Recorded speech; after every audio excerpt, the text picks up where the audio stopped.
Welcome back, everyone. Before we dive in, be sure to drop your thoughts, feelings, and lessons in the comments below. Like the video and subscribe so you never miss stories like this. Let's get into it. Rain tapped the bedroom window of Evan Holloway's Baltimore row house as he straightened his navy tie for the third time. 8 years of marriage had taught him that his wife measured respect by polish. From downstairs, Kendra called up, asking if he was ready. She insisted they could not be late to her sister's wedding because the right people would be there. Evan checked his silver cuff links, a gift from his father, and studied his reflection. At 38, he saw new gray at his temples and a tired focus in his eyes that never fully left all day. Evan went downstairs and found Kendra at the hallway mirror, smoothing her champagne dress and adjusting a pin. She looked at his shoulders, not his face, and said he took too long. She reminded him to be pleasant, but not to dominate conversations with his job. She said nobody wanted to hear about networks, audits, or charts. She told him to stop making that severe expression, because people felt judged when he watched. Evan answered that he did not stare. He noticed patterns. Kendra dismissed that and warned him not to embarrass her in front of her friends today. Evan followed Kendra to the door. She stopped and repeated that the wedding belonged to Lauren, not to him, so he should stay in the background. Evan said he understood. Kendra mentioned a friend named Zariah Lane and said Zariah's approval mattered for a nonprofit campaign. Evan asked if Zariah was another donor. Kendra corrected him and said Zariah was a lifestyle influencer with a large audience. Evan nodded and kept quiet. He remembered when Kendra chose causes first. Now she chased invitations, contacts, and optics, and he felt displaced. He locked the door behind them and carried the envelope. The drive for Baltimore to the vineyard outside Charlottesville passed in tight silence. Evan watched raindrops slide down the passenger window and thought about how his marriage had started to drift the same way, changing course without warning. Kendra stayed on her phone, tapping and rereading like she was polishing a caption. Evan said they needed fuel as the gauge sank. Kendra told him to make it fast because she wanted to post the moment they arrived. At the station, Evan saw her through the windshield, typing with focus. He started the car and waited until she slid back inside. Evan's phone vibrated with a bank alert from their joint account. A withdrawal of $2,500 posted as a wedding gift for Lauren. Evan had approved the amount because he believed family deserved support, even when support was taken for granted. He held the notification and then put the phone away. The check sat inside a white envelope in his jacket pocket. He told himself the gift was for Lauren's new home, not for Kendra's brand. Still, he felt the familiar pinch of being treated like a wallet. He kept his face neutral, used for the picture. The vineyard venue sat on open land with rows of vines and a gravel courtyard. The rain eased, leaving mist over the hills. Evan might have appreciated the scene if he was not tracking Kendra's mood. Kendra brightened when she spotted Zariah Lane near the entrance and raised her hand like she had been waiting for that cue. She told Evan to follow, but let her speak. Evan carried the gift envelope and watched Kendra praise Zariah's outfit and posts. Zariah finally extended her hand, looked Evan over, and said Kendra had told her about him, though not much. Until now. Evan shook Zariah's hand and gave his name. Zariah said Kendra had mentioned him, though she added she had not heard much. Zariah smiled and pulled a man closer for an introduction. She called him Pierce Langston and said he was her +1 for the day. Evan watched Kendra's expression change for an instant, a tight flicker before she reset her smile. Kendra greeted Pierce with a voice slightly higher than normal. Pierce wore a tailored suit and carried himself like he expected attention. His eyes lingered on Kendra longer than necessary. Evan noticed Pierce lingered on Kendra. Pierce offered a quick smile that did not reach his eyes. Evan extended his hand and said his name. Pierce's handshake felt limp, as if Evan was a formality. Pierce said Kendra told him Evan worked with computer systems and sounded amused. Evan started to explain his work in systems analysis, but Kendra interrupted and said they should find their seats because the ceremony was about to begin. As they walked, Evan saw Kendra step slightly ahead, creating distance. He recognized the move as deliberate. He kept pace and carried the envelope, keeping his questions inside for later. A bridesmaid directed guests to a seating board near the aisle. Evan scanned the list and found the Holloways assigned to table 3. Before he could comment, the bridesmaid pointed again and said Kendra was at table 2 with the wedding party. Evan was still table 3. Kendra did not look surprised. She said she was helping with a toast and would see him later.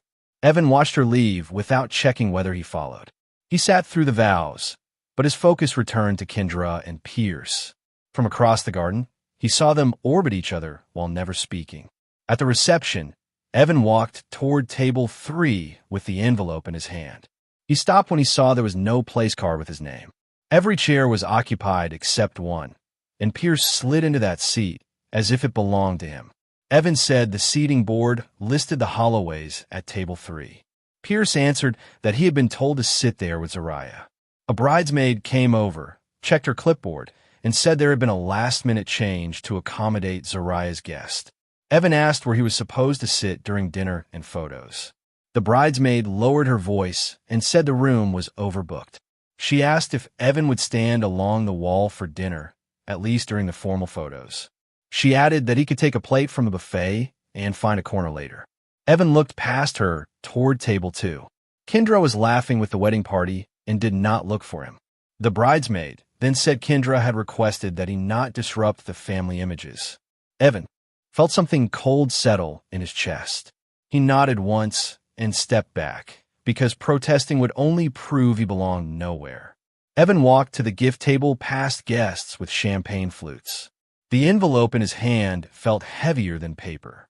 He opened it, removed the check, folded it, and placed it in his wallet. He set the empty envelope on the pile and left the card blank. Then he spoke loud enough for others to hear. He would stay out of the frame. Heads turned. Kendra looked up, an alarm on her face, and started to rise. Evan did not look back. He left the courtyard with his back straight and his pace measured. He drove home and called nobody today. The house was silent when Evan returned, and the quiet fell sharper than the wedding music. He loosened his tie, set his keys on the counter, and stood still for a moment. 8 years of marriage had reduced him to a man who could be removed from a table without warning. He poured a small measure of whiskey and sat in the dark living room, turning his wedding band around his finger. Evan was not impulsive by nature. He told himself suspicion was not enough. If he confronted Kendra, he needed absolute certainty and proof that could not be denied. At 11:37 p.m., headlights swept across the wall and the lock turned. Kendra entered, kicked off her heels, and flipped on the lights. She called Evan's name and found him in the living room. She sighed like she was correcting a problem at work and said he had embarrassed her. Evan asked how standing without a seat could be respectful. Kendra said it was a misunderstanding and he should have handled it quietly. Evan answered that he was told to stand for dinner. Kendra said he always chose drama at the worst times. Her tone sounded final already. Evan asked why the bridesmaid said Kendra wanted him out of the family photos. Kendra's expression hardened. She said Lauren wanted a certain aesthetic and the pictures needed to look clean. Evan asked what Kendra told people when they noticed he was gone. Kendra dropped her purse on the table and said she told him he had a work emergency because it sounded believable. Evan heard his job used as a shield again. He asked who Pierce Langston was. Kendra paused, then said Pierce was Zariah's friend, a photographer. Evan asked why a photographer needed his seat, and Kendra laughed. Kendra said Evan was being dramatic and insisted it was not personal. She said Pierce was useful because he could shoot group photos, so seating had to be bent. Evan stood and said removing a spouse from the family table felt personal. Kendra slipped into a wounded tone and said he was ruining Lauren's day. Evan replied that the day already looked perfect for the camera. He walked upstairs without raising his voice and shut the bedroom door. For the first time in 8 years, he took a blanket to the guest room and slept there with the lamp left off. Morning light slipped through the guest room blinds. Evan checked his phone and saw no message from Kendra asking where he had slept. He showered, dressed, and listened for movement in the house. The driveway was empty. Kendra's car was gone, and she had left no note. Evan brewed coffee and opened his laptop at the kitchen table. His work as a systems analyst trained him to spot anomalies, trace sources, and document results. He decided to audit his marriage. He would collect logs, dates, and proof before he spoke to her again. That decision felt steady, not cruel inside. Evan logged into their phone account and pulled call records month by month. A pattern surfaced fast. Late-night calls to an unlisted number. Often on evenings, Evan stayed late at work. The call started about 4 months earlier, around the time Kendra's affection dropped and her criticism spiked. Evan wrote the number down and moved to their shared cloud storage. Kendra reused passwords and forgot to log out of shared devices. 3 months earlier, she had complained her tablet was glitchy, then replaced it and tossed the old one into a drawer. The cloud backup still pulled content. Evan opened the sync folders and kept scrolling, breath held. Photos loaded in clusters. Kendra and a man appeared in restaurants Evan had never visited. Kendra and the same man stood close in hotel mirrors. One image showed the man kissing Kendra's neck in the back seat of a car while Kendra laughed with her eyes closed. Evan recognized the man. It was Pierce Langston. More images followed. A key card on a nightstand, room numbers, dates. Evan found screenshots of messages too, saved like trophies. Miss you already. Last night was perfect. When can we drop the dead weight? Your husband has no idea. Evan's coffee went cold and he did not move. His hand stayed steady as he downloaded everything into labeled folders. A voicemail notification appeared. Evan played it on speaker. A male voice, calm and familiar now, said he was checking on Evan after the wedding. The voice said Kendra told him Evan had a work issue, but it sounded odd. The voice said they should still get coffee to discuss the other thing, and added that Zariah did not suspect anything. Evan replayed it twice. Pierce was talking as if they were friendly, as if Evan was part of the same circle. Evan searched one of the wedding photos saved in the cloud backup. Pierce wore a charcoal suit with a bright pocket square. Evan had seen that pocket square at table 3. The link clicked into place. Evan closed the laptop and decided he would not confront Kendra yet. He would map the full betrayal first. For the next week, Evan kept his routine steady. He went to work, returned at predictable hours, and spoke to Kendra only when necessary. If she noticed he slept in the guest room, she never asked. That lack of curiosity told him more than an argument could. Evan used his lunch breaks to copy files to encrypted storage and write a timeline. He tracked dates on hotel receipts visible in screenshots and matched them to the call logs. He noted where Kendra claimed she was networking, board meeting, conference prep. Each lie became a row in his spreadsheet. At home, Kendra acted relieved by the quiet, as if less conversation meant less risk. Evan watched her posture, her phone habits, her sudden smiles when a message arrived. The patterns remained consistent. Evan took a personal day without telling Kendra. He drove to a trendy cafe she had mentioned months earlier, a place she said she met friends from college. The cafe sat on a busy street in Washington, D.C., with exposed brick and bright window light designed for photos. Evan ordered black coffee and scanned the room. Behind the counter, a woman wore a name tag that read Nia Carter. Evan recognized the name from old stories Kendra told when their marriage still included details. Nia looked up, stared, then said, quietly, that he must be Kendra's husband. Evan nodded. Nia said she had not seen him in Kendra's recent posts because Kendra cropped him out. Evan asked what she meant. Nia pulled up Kendra's profile and showed him pictures where an arm or shoulder looked erased. Evan asked when Nia last spoke to Kendra. Nia said about 6 months earlier, right after Nia called Kendra out for how she treated him at a baby shower. Nia said Kendra told people Evan was boring and called him a tax husband, useful for stability but bad for her image. Evan repeated the phrase under his breath and felt it land like gravel in his mouth. Nia wiped the counter, then leaned forward and said she probably should not get involved, but Kendra had changed into someone who used people as props. Nia said that included Evan. Evan asked if Nia knew Pierce Langston. Nia's eyes widened slightly. Nia said Pierce was part of the influencer crowd, always taking artsy shots for Kendra's pages. Nia said she had suspected more, but never had proof. Evan said he preferred the truth, even if it hurt. Nia said she had screenshots that would make his head spin. Nia ended her shift and sat with Evan in a back corner. She opened text threads between her and Kendra going back nearly a year. Evan read messages where Kendra described her anniversary dinner as a boring obligation, then wrote that she met Pierce at a hotel bar afterward. Another message said Evan was easy to manage and too trusting. Nia played a short video from a party. In it, Kendra leaned against Pierce on a balcony and laughed that Evan thought she was at conference. She called Evan a safe placeholder.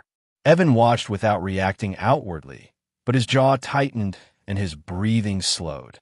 When Nia finished, she said she was sorry. Evan told her not to apologize for Kendra's choices. He asked Nia to stay available because he might need someone willing to confirm Kendra's behavior if things escalated. Nia nodded and said Evan should talk to Devin Price at a bookstore and Kayla Morris, the friend who hosted the baby shower. Nia said they had stories too.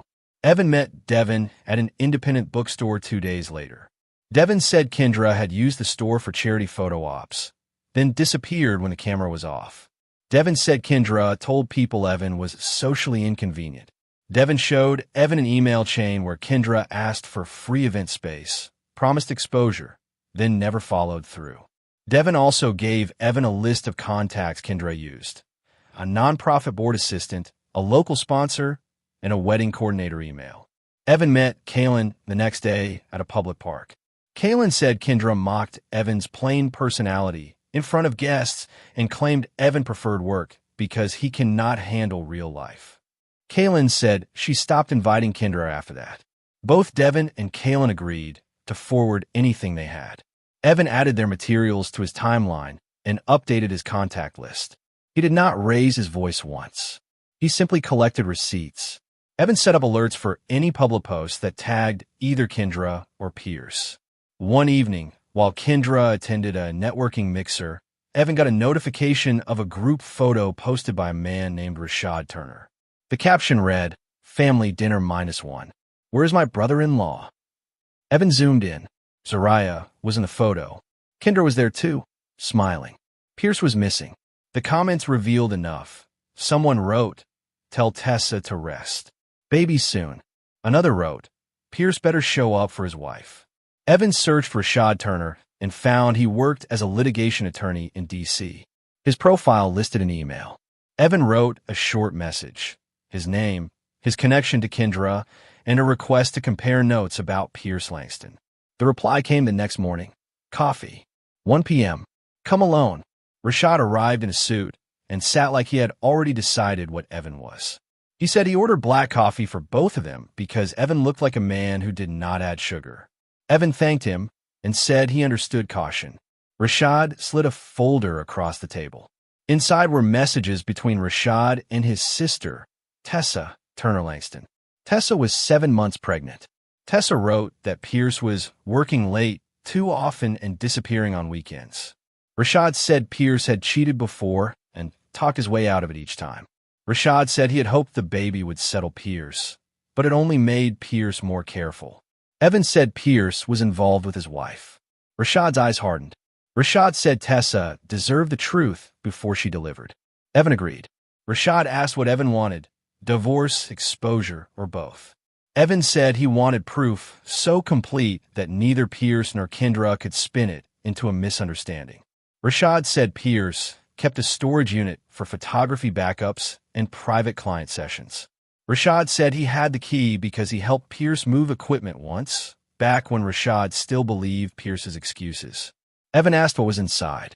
Rashad said he did not know everything, but he believed Pierce saved more than camera gear. Evan said evidence mattered, but so did timing and audience. Rashad nodded and said people like Pierce only feared losing access to attention and money. Evan said Kendra was interviewing soon for a PR director role at a national nonprofit and had been preparing for weeks. Rashad said Pierce had a major corporate headshot contract scheduled. Evan said those moments created pressure points. Rashad agreed to share anything he could retrieve and asked Evan to keep Tessa's safety and privacy in mind. Evan said he would not publicize the pregnancy beyond what was necessary for legal truth. Rashad accepted that and offered his hand. Evan shook it once, firm and quiet. That night, Evan waited at home with a glass of wine and a calm face. Kendra walked in, surprised to see the gesture. Evan said he had been thinking about them. Kendra's eyes narrowed, then softened into a controlled smile. She asked what he meant. Evan said they used to be a team, and he missed that. Kendra paused, as if choosing a script. She said she missed him too and blamed stress. Evan said he understood and told her he was proud of her for chasing the PR director role. The praise landed exactly where he expected. Kendra relaxed, touched his arm, and said it meant a lot. Evan suggested celebrating after her interview with dinner at her favorite restaurant. Kendra's interest sparked immediately. Evan also suggested a weekend away afterward to reconnect. Kendra said that sounded perfect. Evan watched her accept his words like props she could reuse later. He smiled anyway and said he wanted her to feel supported. Over the next few days, Evan performed normal husband with precision. He bought Kendra a silver necklace at a price point she would call thoughtful, not suspicious. He asked about her interview, offered to practice her pitch, and listened while she rehearsed lines about community impact and stakeholder trust. He kept his questions simple because he was not building intimacy. He was building contrast. Behind the scenes, he coordinated with Rashad and collected the storage unit materials Rashad could safely provide. Screenshots of Pierce's messages to other women, invoices that did not match Pierce's claim schedule, and a recorded call where Pierce admitted seeing someone while insisting it was not serious. Evan also reached out to his cousin, Monica Giles, a documentary editor who worked with corporate compliance teams. Monica agreed to help if Evan supplied verifiable evidence and a clear distribution plan. Evan told her he wanted the truth, arranged so the subjects could not hide behind charm. Monica said she could do that without adding opinion. Evan met Monica at her studio in D.C. Monica opened his drive, scanned the files, and said Kendra's behavior was not accidental. Monica asked what the angle should be: heartbreak, anger, or cold documentation. Evan said it should be facts. Monica nodded and said facts could still hit hard if arranged correctly. Evan provided a list of recipients: Kendra's boss, the nonprofit interview panel contacts he had, Zariah's management email, Pierce's corporate client contact, if available, Lauren and the wedding party, and Tessa with Rashad's coordination. Evan included Kendra's mother, Gwen Banks, because Gwen had treated Evan like he was never enough. Monica asked if Evan wanted public posting. Evan said no viral stunts, no social media blast for strangers. He wanted targeted delivery to the people who had been used or deceived. Monica said that was cleaner and less risky. Evan said he wanted simultaneous delivery, so Kendra could not preempt it with a narrative. Monica said she would schedule it. 3 days before Kendra's interview, her behavior changed. She asked Evan about his day. She offered to watch a movie. She leaned against him on the couch in a posture she had avoided for months. She said she was nervous about the interview and asked what if they did not like her. Evan said she was persuasive and people responded to her confidence. Kendra smiled and said the job would change everything. More money, more prestige, a better circle. She said they could renovate the kitchen and host the right guests. Evan listened and said he wanted her happy. Kendra's phone lit up with a message. She checked it, frowned, then set the phone face down and said it was just spam. Evan saw the lie and did not react. He had already installed a tracking app after he confirmed the affair. The messages were from Pierce, impatient and demanding.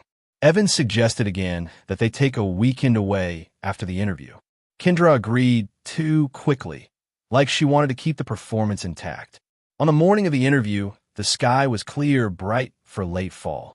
Evan left early and told Kendra he had a client meeting but would be ready to hear about her success. In reality, he met Monica for the final review. Monica handed him a drive and said the cut was 14 minutes, tight and direct. It opened with Kendra's public posts about loyalty, partnership, and integrity. Then it shifted into timestamps, call logs, and screenshots of Kendra mocking Evan as deadweight and a placeholder. The wedding seating incident appeared with venue footage and witness notes from Nia and Devin about Kendra's deliberate distancing. Pierce's messages appeared beside Tessa's texts about loneliness and pregnancy stress. The final seconds showed a still frame from the wedding. Pierce seated where Evan was assigned while Kendra leaned in to whisper. Monica said delivery was scheduled for 2 p.m., right in the middle of Kendra's interview block. Evan watched without blinking and approved it. At 2 p.m., Evan sat in his parked car a short distance from the nonprofit building where Kendra interviewed. He opened Monica's confirmation screen and pressed the final send. Notifications began arriving. Delivered to board assistant, delivered to hiring panel, delivered to employer HR, delivered to Zariah's agency, delivered to Tessa via Rashad. Evan's phone buzzed with a message from Nia. They got it. People are talking. Rashad texted next. Tessa saw it. She is shaking, but she thanked me for honesty. Another message followed. Pierce's corporate client canceled the contract within minutes. Evan did not respond. He watched the building doors and waited. At 2:37 p.m., Kendra burst out, face flushed, phone pressed to her ear. She paced, gestured, and stopped as if she could not breathe. Her interview was clearly over. Evan started the car and drove home. Evan packed only essentials: documents, clothes, hard drives, a few family items, and his father's cufflinks. He left the house neat, not because he cared about Kendra's comfort, but because he refused to leave chaos for her to blame on him. He sat in the living room and waited. When Kendra's car screeched into the driveway, Evan heard her slam the door and rush inside. She shouted his name with a crack in her voice. She stood in the doorway with smeared makeup and disordered hair, the polished professional replaced by panic. She demanded what he had done. Evan said he told the truth. Kendra threw her purse against the wall and said the interview was terminated and her boss called to fire her. She said her mother would not stop calling, and Lauren said Evan destroyed the family. Evan nodded once and said actions had consequences. Kendra laughed in a thin, high way and said he could have simply asked for a divorce instead of ruining her. Evan said she was already planning divorce after she secured her new position, and he had read the messages where she and Pierce discussed timing. Kendra froze for a second and then tried to regain control by minimizing it. She called it a few messages a private mistake and claimed he overreacted. Evan said it was not private when she used him as a prop and erased him in front of people. Kendra said Pierce was threatening to sue, accusing Evan of defamation and privacy violations. Evan said Rashad had anticipated that and recorded Pierce admitting the affair. Evan added that Pierce's own files showed he used client sessions as cover. Kendra stared at Evan like she was seeing a stranger. Evan said she taught him image management, so he finally learned. Kendra collapsed onto the couch and asked what she was supposed to do now. She said her career was over, her friends blocked her, and her family hated her. Evan said her recovery was no longer his responsibility. He picked up a suitcase and moved toward the door. Kendra jumped up and grabbed his arm, nails digging into his skin. She said he could not leave and threatened to tell people he manipulated the evidence. She said she could claim he abused her and that she feared him. Evan calmly removed her hand and said she could try, but he kept a second file containing her own words about fabricating abuse claims if things go wrong. He said he kept that portion private out of remaining decency. He told her not to force him to release it. Kendra stepped back, defeated. Evan said the mortgage was paid through the end of the year. After that, she would handle her own costs. He said neither of them would contact the other again. He walked out and closed the door. A week later, Evan sat on the deck of a modest cabin near Deep Creek Lake in Maryland. Mist rose off the water and the air stayed still. He had set his phone to accept calls only from a small list: Monica, Rashad, Nia, and his attorney. Rashad called and said Pierce tried the defamation route anyway and sent cease and desist letters. Rashad said Pierce insisted on mediation, then admitted everything while attempting to justify it by claiming his marriage was emotionally over and Evan neglected Kendra. Rashad said the mediator shut it down and the case collapsed. Evan said he was not surprised. Rashad said Tessa was devastated but resolute in staying with Rashad's family until the baby arrived. Rashad said Tessa asked him to thank Evan for making the truth unavoidable before she gave birth. Evan said no thanks were needed, only honesty. Rashad's tone shifted, and he said another issue surfaced. Someone sent an anonymous tip to the IRS about misused nonprofit funds tied to Kendra's work travel. Rashad said the tip alleged Kendra used a nonprofit card for personal trips that aligned with Pierce's meetups. Evan sat up and said he did not do that. Rashad said he believed him. Rashad said Nia might have kept receipts because Kendra bragged that nobody checked statements closely. Evan exhaled and said he never aimed to destroy Kendra's life beyond exposing the deception. Rashad said exposure often triggered deeper consequences, especially when money was involved. Rashad asked what Evan planned next. Evan looked at the water and said he was considering buying property nearby and starting clean. Rashad said that sounded like a good move and ended the call with a quiet, steady take care. Evan set his phone down and listened to the lake. Monica texted later with a link to Kendra's profile. Evan opened it once. Kendra's follower count had dropped fast.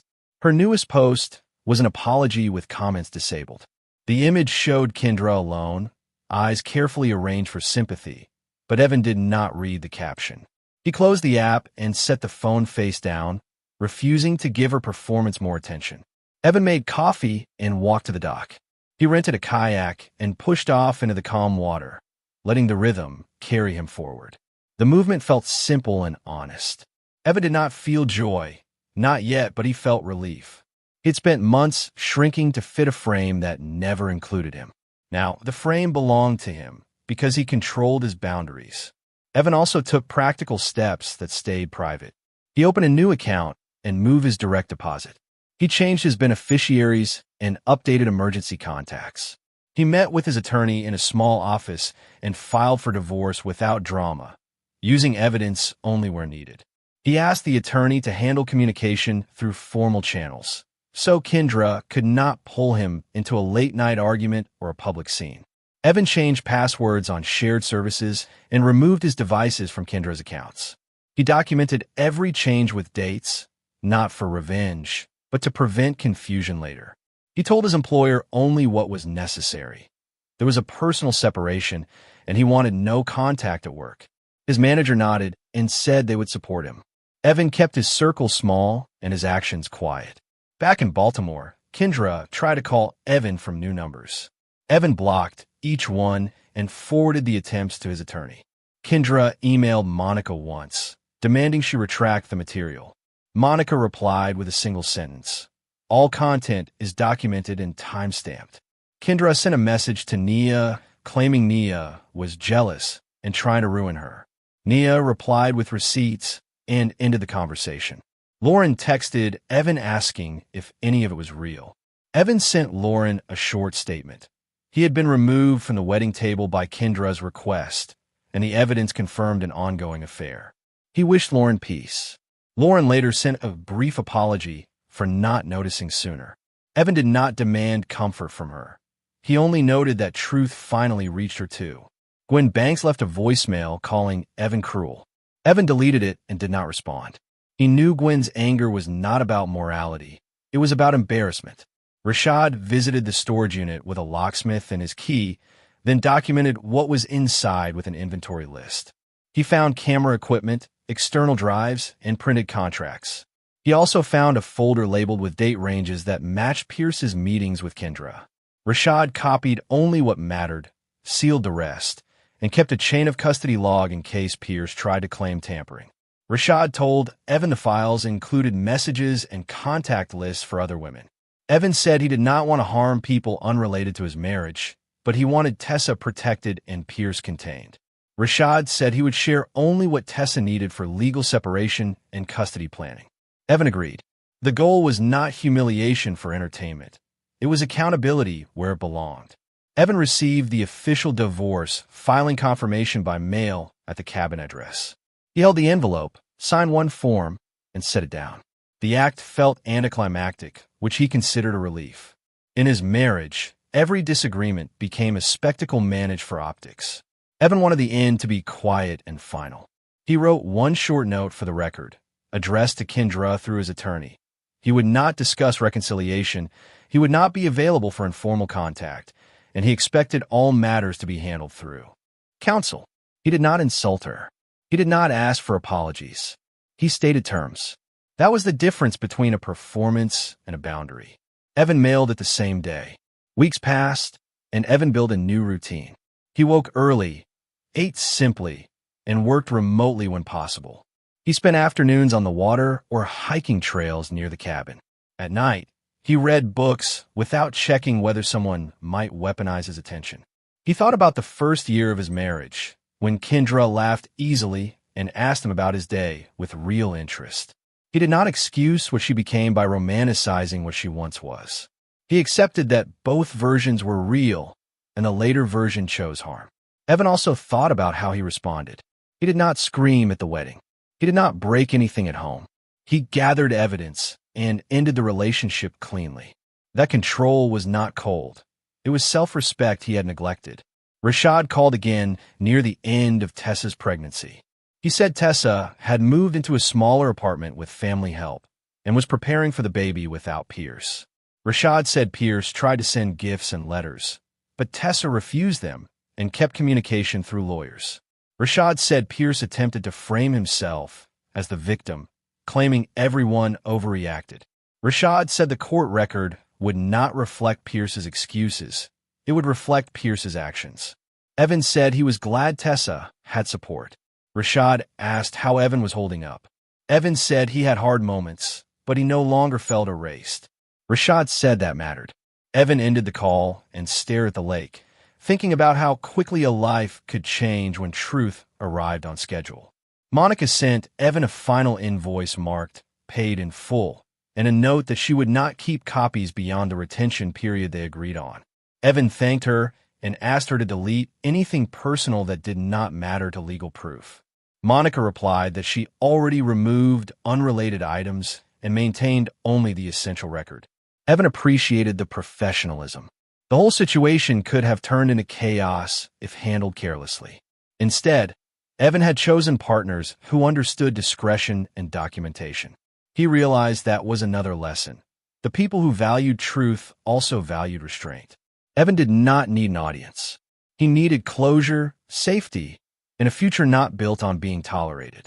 When Evan returned to Baltimore to finalize a few things, he entered the row house once, collected remaining documents, and left keys with his attorney for division. He did not wait for Kendra to arrive. He did not want a scene in the doorway. He drove away to the cabin again and felt his shoulders relax once the city faded behind him. A week later, he received notice that the nonprofit had opened an internal audit regarding Kendra's spending records. He did not celebrate. He simply recognized the pattern. When people manage images for a living, they sometimes forget that accounting is not persuasion. Evan focused on his own accounts, his own health, and his own silence.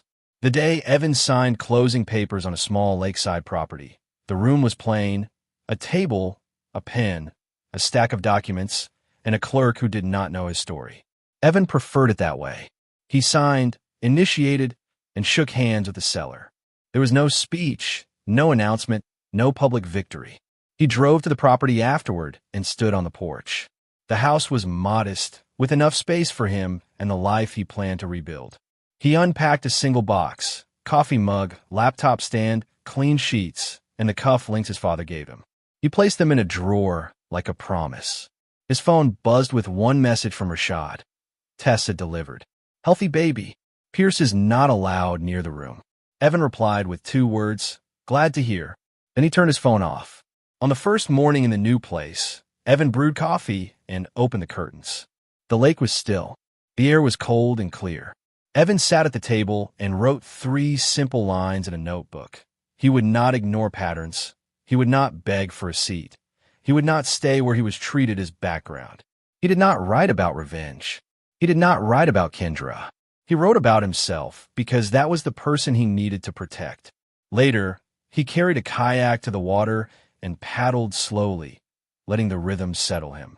He was not celebrating anyone's downfall. He was honoring his refusal to disappear.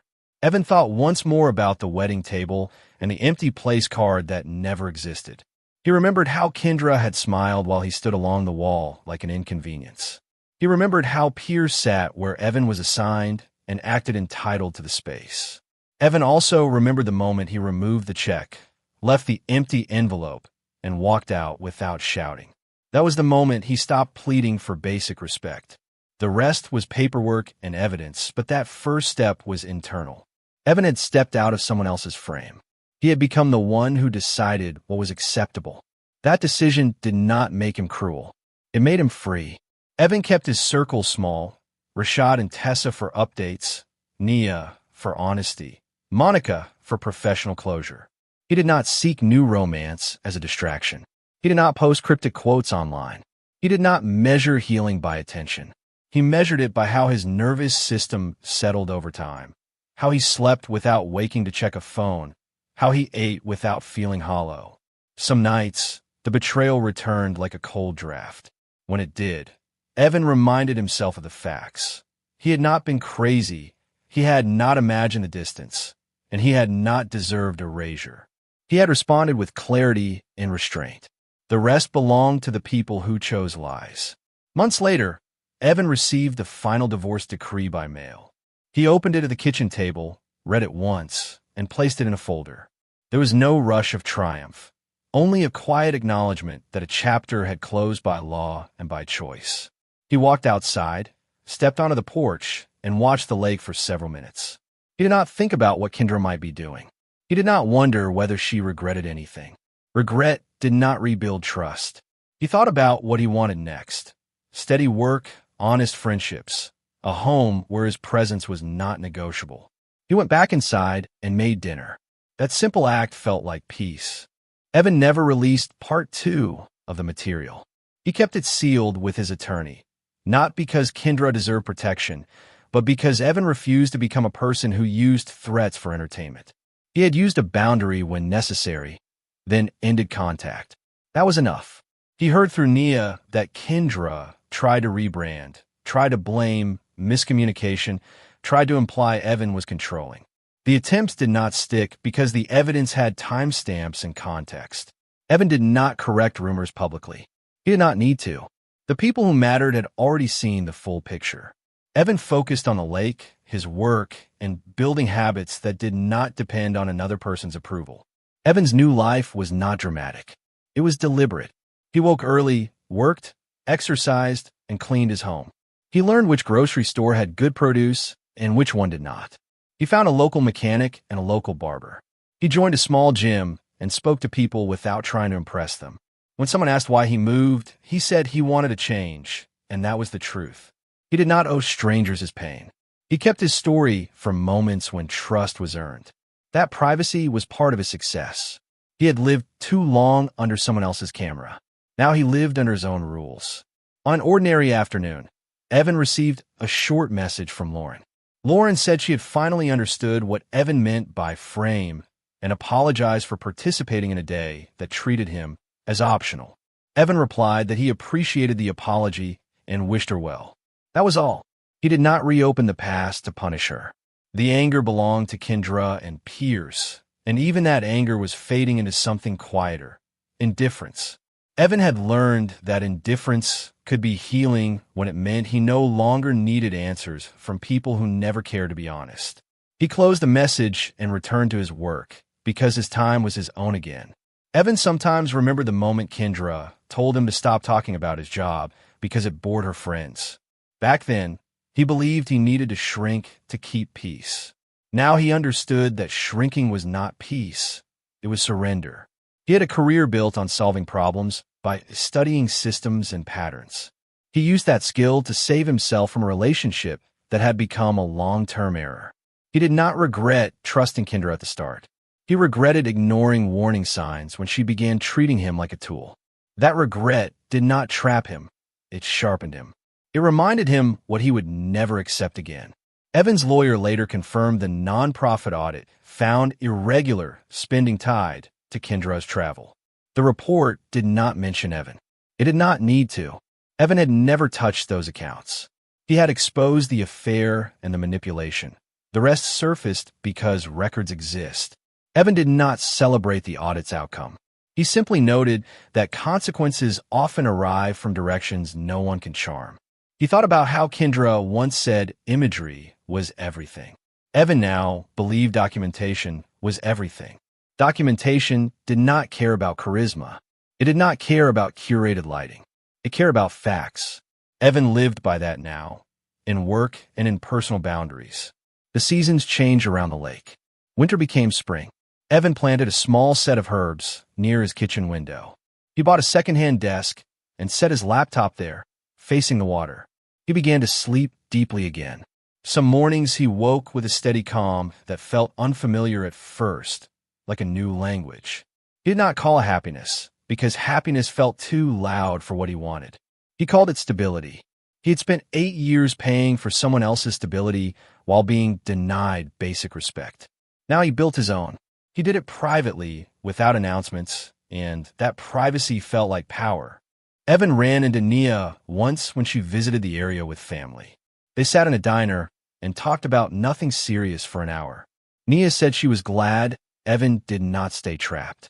Evan said he was grateful she spoke up when others stayed silent. Nia said Kendra had tried to blame her, but Nia no longer cared. Evan said he understood. They paid separately and hugged once. Evan left the diner and realized he had become the kind of man who could accept support without feeling weak. That shift mattered. Betrayal had taught him to protect himself. Good people had taught him he did not have to do it alone. Evan never heard from Pierce again.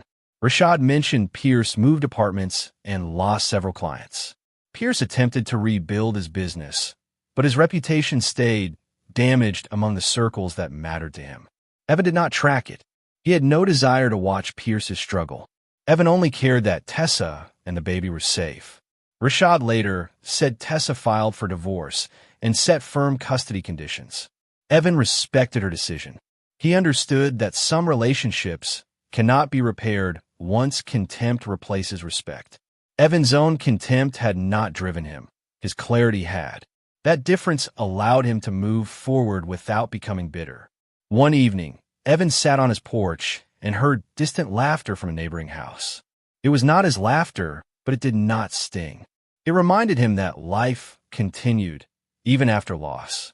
He thought about how Kendra had once said he made people uncomfortable when he observed quietly. Evan smiled at the irony. Quiet observation had saved him.